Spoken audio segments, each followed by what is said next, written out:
بسم اللہ الرحمن الرحیم۔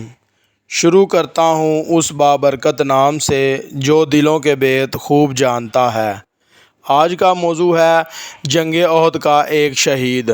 میدان احد میں جنگ جاری تھی اور لاشیں خاک و خون میں تڑپ رہی تھیں۔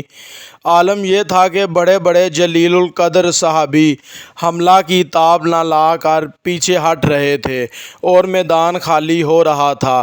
انس بن نضر میدان میں کھڑے یہ کہہ رہے تھے کہ اے اللہ، میں مسلمانوں کے اس فرار کی معذرت تیری بارگاہ میں پیش کرتا ہوں اور کفار کی اس سرکشی اور عدوان سے اظہار برات کرتا ہوں۔ شمشیر ہاتھ میں تھی جسے لے کر آگے بڑھے۔ سامنے سعید بن معاذ رضی اللہ تعالی عنہ ملے، بولے اے سعد، دیکھو سامنے جنت ہے، رب کعبہ کی قسم مجھ کو واحد کی طرف سے جنت کی خوشبو آ رہی ہے۔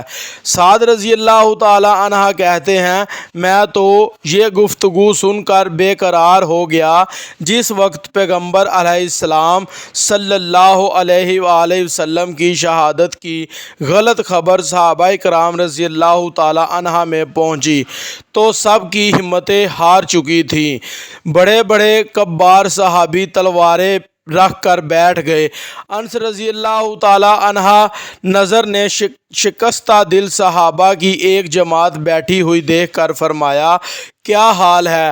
سب نے جواب دیا رہبر عالم نہ رہے تو ہم کس پہ فدا ہوں؟ رضی اللہ تعالی عنہ بن نضر نے جوش میں آ کر کہا کہ اے لوگو، تم بھی اس کام پر قربان ہو جاؤ جس پر اللہ کے رسول صلی اللہ علیہ وآلہ وسلم قربان ہوئے ہیں۔ یہ کہہ کر مشرکین کی صفوں کی طرف بڑھے اور بے شمار کفار کو واصل جہنم کر دیا اور خود بھی سخت مقابلے کے بعد شہید ہو گئے۔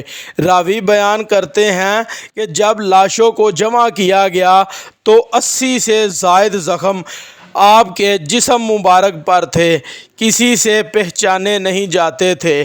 ہمشیرہ نے انگلیوں کے پوروں سے شناخت کیا کہ یہ میرے بھائی کی رضی اللہ تعالی عنہ شہدائے احد کی لاش ہے۔ یہ تھی ہماری آج کی ویڈیو۔ اچھی لگے لائک اور کمنٹ کریں، ہمارے چینل کو سبسکرائب کریں اور ساتھ بیل آئیکن کو پریس کریں تاکہ ہماری ہر آنے والی ویڈیو کا نوٹیفیکیشن آپ تک پہنچ سکے۔ جزاک اللہ۔